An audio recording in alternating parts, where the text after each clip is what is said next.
Yo, what's going on, y'all? This is me coming back at you again with another vid. This is the post-fight video between four actually, for Gennady Triple G Golovkin versus David Lemieux. Now, first things first, I have to say this.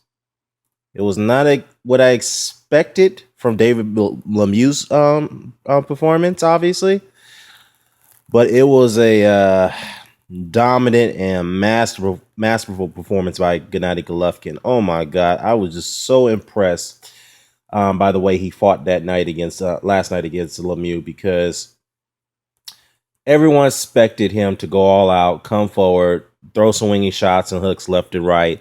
Pretty much not apply too much technicality with those shots, but he literally kept his distance against Lemieux. He wasn't going to take no chances with him. Keep his distance, pop that jab.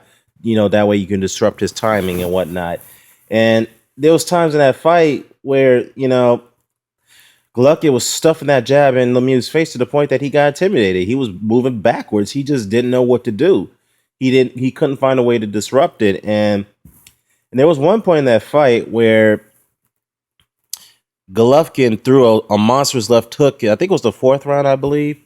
He threw a monstrous left hook to Lemieux, and he blocked Lemieux's left hook coming in at the same time as well while throwing that punch. And I'm like, whoa, Jesus! I never seen a fighter do that in a while. Be defensive and throw a powerful shot at the same time.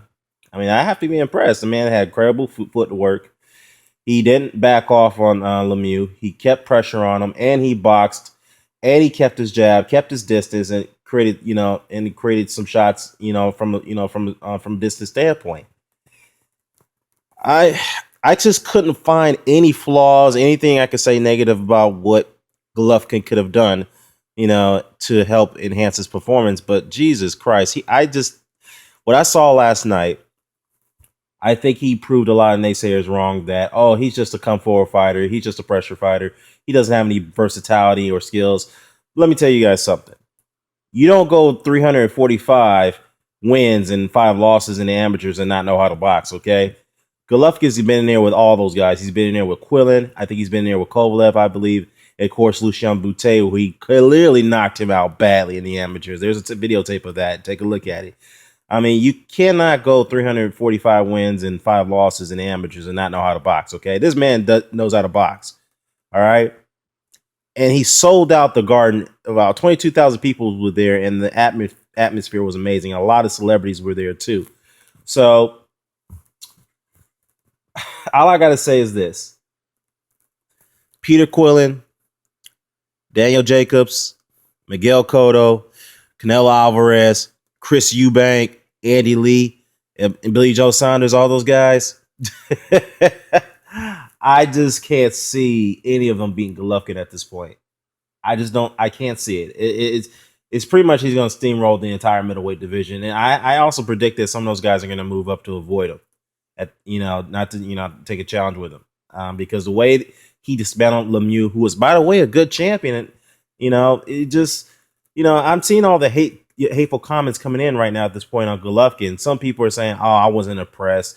I mean, this is what we get." I mean, what do you expect? The man dominated a very powerful, one of the most feared champions in the division, which is David Lemieux. He dominated him and made him look like he was nobody. Okay, he closed out the show compared to what your boy Floyd Mayweather failed to do on many occasions. But yet you say that was a good performance. I mean, I don't understand it. I mean, the thing is this: you guys are just upset, and I'm talking about the extremists who still believe Floyd's still fighting at this point, even though he's retired. You guys can't stand the fact that this guy Triple G is the next cash cow. He's going to be the new figurehead in boxing, and you guys can't stand the fact that that reality will come into fruition. And for Daniel Jacobs and Peter Quillin, let me get into that for a second. I mean, there's been recent interviews that Jacobs and Quillin, particularly Quillin, they've came out and said, well, Triple G ain't no name. Who is he? I mean, that fight doesn't make no sense right now. It doesn't make no financial sense. I mean, come on, y'all. I mean, seriously, y'all can't make that excuse no more. The man sold out in 4 different arenas already. He just sold out the Madison Square Garden, not the ballroom, the actual Madison Square Garden. He sold out, okay, and attracted a lot of celebrities there. So now that fight makes perfect financial sense. I mean, you guys need to step up and say, I want to fight the best, including Gennady Golovkin. Hell, even Tim Bradley said he will step up and fight Gennady Golovkin. He's at 147. All right. If little Tim Bradley can call out Gennady Golovkin, then you guys should be able to call him out too.